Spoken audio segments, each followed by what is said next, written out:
बिस्मिल्लाहिर्रहमानिर्रहीम। अस्सलामु अलैकुम फ्रेंड्स। तो आज हम पढ़ेंगे पॉलीग्लाइकोनेट स्विचर, यानी कि पॉलीग्लाइकोनेट स्विचर है क्या। तो हम टाइम को ना वेस्ट करते हुए शुरू करते हैं। इससे पहले इसकी देखते हैं क्लासिफिकेशन ऑफ पॉलीग्लाइकोनेट के पॉलीग्लाइकोनेट की क्लासिफिकेशन क्या है, ये कौन सी कैटेगरी में आता है। तो सबसे पहले देखते हैं पॉलीग्लाइकोनेट, उसका ओरिजिन फर्स्ट। ओरिजिन मतलब कि आया कि वो कैसे, उसका ओरिजिन क्या है, वो कैसे बना है। सिंथेटिक तौर पे बना है यानी कि कुदरती तौर पे बना है, कुदरती मटेरियल है इसका, या ये खुद स्ट्रक्चर बनाया गया है। तो इसका ओरिजिन देखें तो ये सिंथेटिक है। सिंथेटिक में मतलब ये खुद इसका मटेरियल तैयार किया गया, फिर इस स्विचर को धागे की शक्ल दी गई जो कि हम यूज़ करते हैं। इसके बाद दूसरा स्टेप है इसकी ऑब्जर्वेशन क्लासिफिकेशन में। ऑब्जर्वेशन या क्या ये कि ऑब्जर्व हो जाता है जिस्म में, या इसको निकालना पड़ता है, रिमूव करना पड़ता है। तो ये ऑब्जर्वेबल है यानी कि ये जिस्म में हाइड्रोलाइसिस प्रोसेस से ब्रेक डाउन हो जाता है बॉडी में और ये ऑब्जॉर्ब हो जाता है, इसलिए ये ऑब्जॉर्वेबल है। थर्ड इसका आता है क्लासिफिकेशन का फाइबर कंस्ट्रक्शन, यानी कि इसके धागे की साख्त क्या है। इसका धागे की साख्त ये है कि ये मोनोफिलामेंट है, जैसे कि मल्टी फिलामेंट ज़्यादा धागे होते हैं कि मोनो, तो ये मोनो का मतलब एक, फिलामेंट का मतलब धागा, यानी कि ये सिर्फ एक धागा है। जैसे कि आपने प्रोलीन पढ़ी, लीलन पढ़ी, तो ये मोनोफिलामेंट है। इसके बाद अगर हम इसका कलर देखते हैं तो कलर इसका ग्रीन है, यानी कि ये पॉलीग्लाइकोनेट स्विचर ग्रीन कलर में आता है। इसके बाद इसकी स्टरलाइजेशन देखते हैं तो इसकी स्टरलाइजेशन यानी कि हम दौरान ऑपरेशन जो भी चीज़ यूज़ करते हैं वो बिल्कुल स्टरलाइज होती है। तो इसमें पैकिंग करते हुए एथाइलिन ऑक्साइड यूज़ होती है इस धागे को स्टरलाइज करने के लिए। और बहुत से मेडिकल इक्विपमेंट जो उनसे है एथाइलिन ऑक्साइड गैस से ही स्टरलाइज किए जाते हैं।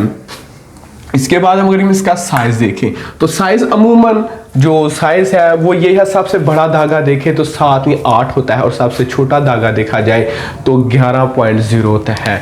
इसलिए इस धागे का जो अमूमन साइज पाया जाता है, जो कंपनियां जो इसको मैन्युफैक्चर कर रही हैं उनके अंदाजे के मुताबिक इसका साइज तो सबसे बड़ा है, यानी कि 0 रेफरेंस पॉइंट है। अगर ये 0, 1 आएगा, 2 तक जाएगा तो ये बढ़ता जाएगा, यानी कि लार्जेस्ट देखा जाए तो इसका साइज नंबर 2 इसका लार्जेस्ट है, और स्मॉलेस्ट देखा जाए तो इसका ये 7.0 यानी कि 0, 1.0, 2.0, यानी जिसके साथ 0 लगता जाएगा वो स्विचर छोटा होता जाएगा, और 0 इसका रेफरेंस पॉइंट है। और इसके साथ 0 नहीं लगा होगा, सिर्फ 1, 2, 3, 4 होगा, वो लार्जेस्ट होगा, यानी कि 0 से राइट की जानब जाएंगे तो बड़ा होता जाएगा धागा, और स्मॉलेस्ट लेफ्ट की जानब आएंगे तो स्मॉलेस्ट होता जाएगा।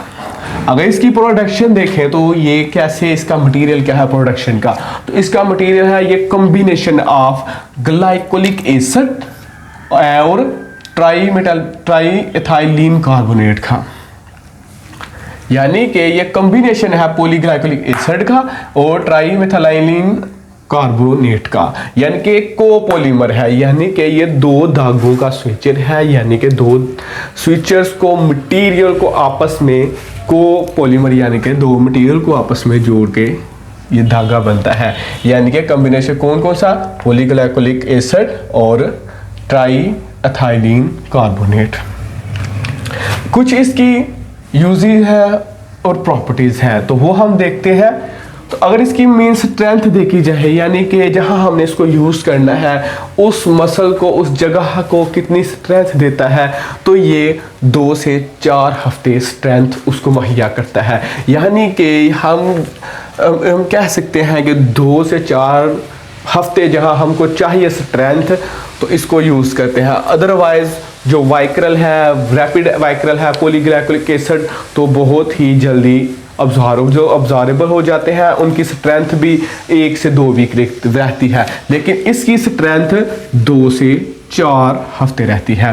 और इसकी अगर फुली ऑब्जर्वेशन टाइम देखा जाए, 2 से जो स्विचर्स हैं जैसे पॉलीग्लाइकोलिक एसिड है, वाइक्रल है, तो उसकी मिनिमम 90 से 120 यानी कि 3 से 4 मंथ में वो फुली डिज़ोल्व हो जाता है बॉडी में, उसका ख़त्म हो जाता है। लेकिन इसका जो अब्जॉर्प्शन टाइम है वो है 6 से 7 मंथ, यानी कि ये 6 से 7 महीने इसको लग जाते हैं अब्जॉर्व होने में, इसलिए ये स्ट्रेंथ भी ज़्यादा मुहैया करता है। और ये बिल्कुल मिनिमल रिएक्टिव है, वेरी लेस टिश्यू रिएक्शन, ये बहुत ही काबिले एतबार स्विचर है और ये बिल्कुल भी डैमेज नहीं करता टिश्यूज़ को, ना रिएक्शन कर रहा है।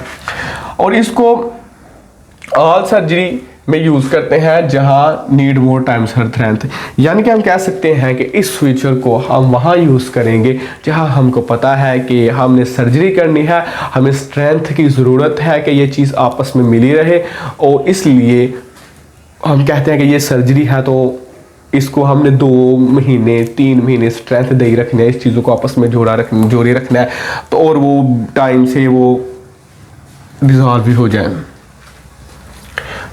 Use in all surgery where need more time strength, यानी कि हम कह सकते हैं कि हम इसको वहाँ यूज़ करेंगे जहाँ हमको स्ट्रेंथ चाहिए होगी, टाइम चाहिए होगा कि ये सर्जरी है, तो हम इसको मिनिमम 2 से 3 महीने या 4 महीने ये आपस में मसल या कोई भी चीज़ हो हमने रिपेयर की है तो आपस में स्ट्रेंथ बनी रहे। अगर स्ट्रेंथ ज़्यादा टाइम, पहले हम क्या करते थे, ज़्यादा टाइम स्ट्रेंथ चाहिए सिल्क यूज़ कर लिया, प्रोलीन यूज़ कर ली, क्योंकि वो रिमूवेबल है तो वो स्ट्रेंथ तो बहुत परमानेंट देते हैं, लेकिन निकालना पड़ता है। लेकिन इसको ये है कि निकालने की ज़रूरत नहीं होती, ये हमें स्ट्रेंथ भी उतनी देर से दे देता है जितनी वो देते हैं, और ये डिज़ॉल्व भी हो जाता है जिससे हमें निकालने की भी ज़रूरत नहीं पड़ती। और ये बहुत ही डिफरेंट टाइप्स की शेप्स, नीडल्स की और साइजेस, मुख्तलिफ साइज़ों में भी पाया जाता है।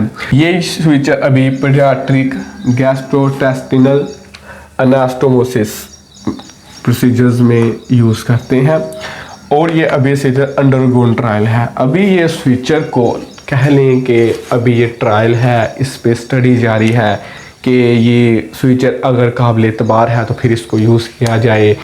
तो इसमें देखें कि जैसे एक एनास्टोमोसिस प्रोसीजर्स में तकरीबन 56 पेशेंट पे इसको स्टडी की गई और लैप्रोटोमी की गई मिनिमम 204 यानी कि 204 पेशेंट्स पे।